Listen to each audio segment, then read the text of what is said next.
Welcome to the Highlights from Ukraine podcast, your daily audio summary of the latest news reported in the Ukrainian media. Happy New Year, everyone! In the new year, we wish victory to Ukraine and justice to the Russian invaders. My name is Artem, and here is the news.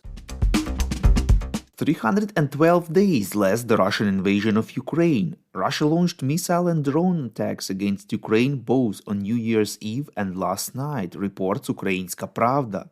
On the night from December 31st to January 1st, the Air Force of Ukraine managed to shoot down 45 Iranian-made Shahed kamikaze drones.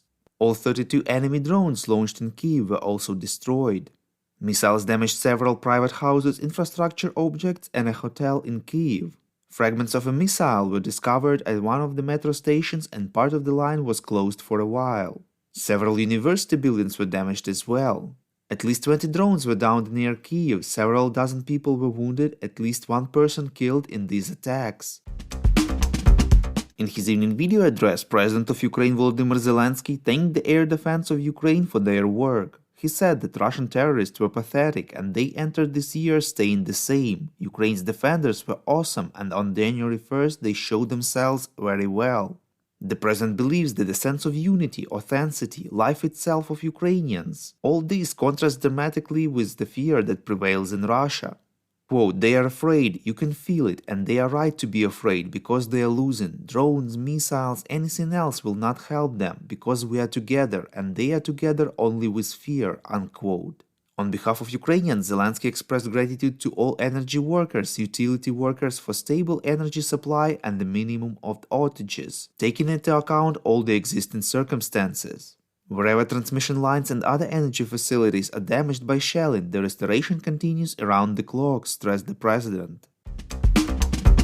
The Russian Ministry of Defense claimed that in these attacks it was targeting the defense industrial complex of Ukraine involved in the production of combat drones, reports Obozrevatelь. The invaders declared that the goals had been achieved, so it is alleged that Ukraine would not be able to attack Russia in the near future.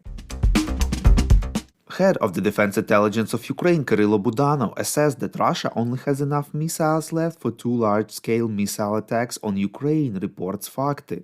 He pointed out that the Russians have reduced the number of missiles in their strikes to keep simulating the intensity of these attacks. According to intelligence data, one missile attack by Russia requires up to 2 months of preparation, including time to produce some of the missiles. At the same time, Russia, under very favorable conditions, can produce up to 50 cruise missiles per month. Budanov has emphasized that Russia will have faced a critical situation with its weaponry by March. He also believes that 2023 will bring victory to Ukraine and a change of power in Russia. The General Staff of Ukraine informs that the enemy continues to focus its efforts on conducting offensive actions in the Bakhmut direction, Donetsk region, reports Unian.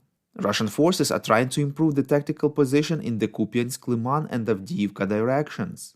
In the Novopavlivsk and Zaporizhia directions, Russian troops are trying to defend previously occupied positions. In the Kherson region, the enemy carries out the regrouping of troops, conducts defense and shelling of the positions of Ukraine's forces and civilian objects along the entire front line. Over the past day, Ukrainian units have repelled attacks by invaders in the areas of 11 settlements in the Lugansk and Donetsk regions. If you like what we do and would like to tip us, you can now do so directly to our PayPal. Check out the link in the description to this episode for more details. And as usual, you can subscribe to our Patreon. In gratitude for your help, we will give you access to a series of exclusive episodes on wartime life in Ukraine. We call on you to demand from governments of your countries to impose the toughest sanctions possible on Russia and its citizens to stop their invasion of Ukraine.